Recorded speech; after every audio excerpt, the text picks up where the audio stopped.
İranda baş verən savaş region dövlətləri üçün yalnız hərbi deyil, həmçinin iqtisadi baxımdan da təsirsiz ötüşməyə bilər. Bəs müharibənin Azərbaycan iqtisadiyyatına hansı təsirləri ola bilər?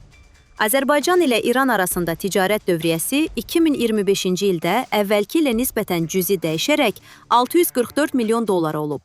2024-cü ildə bu göstərici 647 milyon dollar idi. Rəqəmlər ölkələr arasındakı ticarət əlaqələrinin kiçik göstəricilər ilə ifadə olunmadığını göstərsə də, dövriyyənin strukturu fərqli təəssürat yaradır. Teleqraf xəbər verir ki, bunu Milli Məclisin bugünkü iclasında deputat Vüqar Bayramov deyib. O qeyd edib ki, ticarət dövriyyəsinin əhəmiyyətli hissəsi İrandan idxaldır. 2025-ci ildə 644 milyon dollarlıq dövriyyənin 624 milyonu İrandan idxal hesabına formalaşıb. Yəni, ümumi ticarət dövriyyəsinin cəmi 3%-i Azərbaycanın İrana ixracıdır.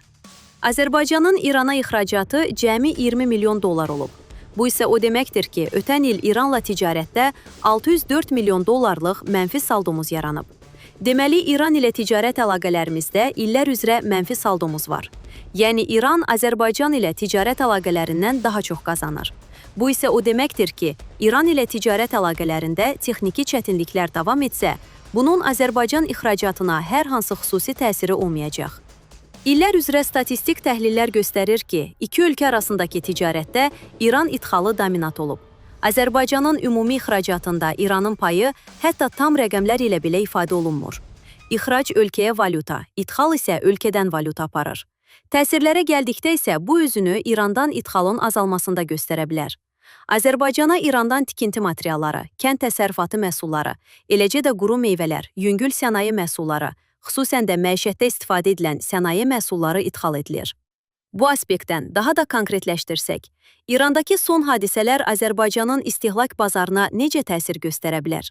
Əgər İranın ixrac imkanları daha uzun müddət məhdudlaşarsa, o zaman cənub qonşumuzda istehsal edilən bir sıra məhsulların gətirilməsində çətinlik yarana bilər.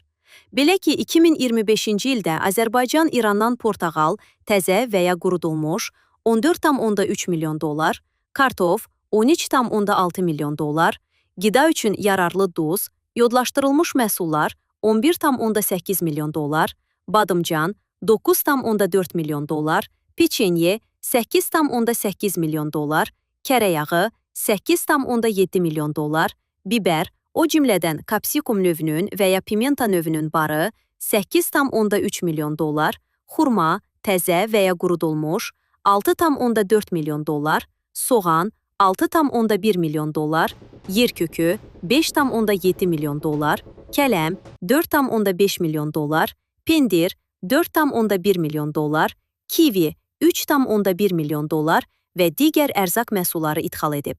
Bununla yanaşı, idxalda əsas ağırlıq tikinti və sənaye məhsullarının payına düşüb.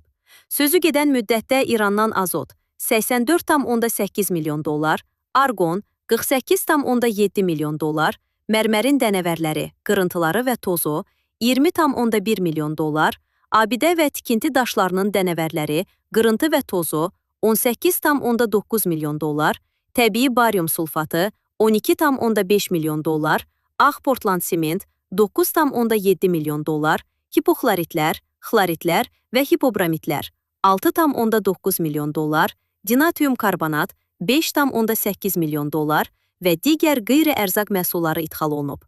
Göründüyü kimi, İrandan ərzaq məhsulları ilə müqayisədə daha böyük məbləğlərdə sənaye və tikinti məhsulları idxal edilir. Təbii ki, idxal edilən məhsulların qiyməti müqayisəli şəkildə nisbətən aşağı olan mallardır. Bu baxımdan xüsusən də ərzaq məhsulları üzrə idxalların daha qısa zamanda diversifikasiyasına ehtiyac var. Bütün bunlar ilə yanaşı, İrandan idxal azalacağı halda, onun Azərbaycanın istehlak bazarındakı tarazlığa da xüsusi təsiri olmayacaq. Azərbaycanın xarici ticarət dövriyyəsinin cəmi 1,3%-i İranın payına düşür. 2025-ci ildə illik idxalımızın 2,6%-i İranın hesabına formalaşıb.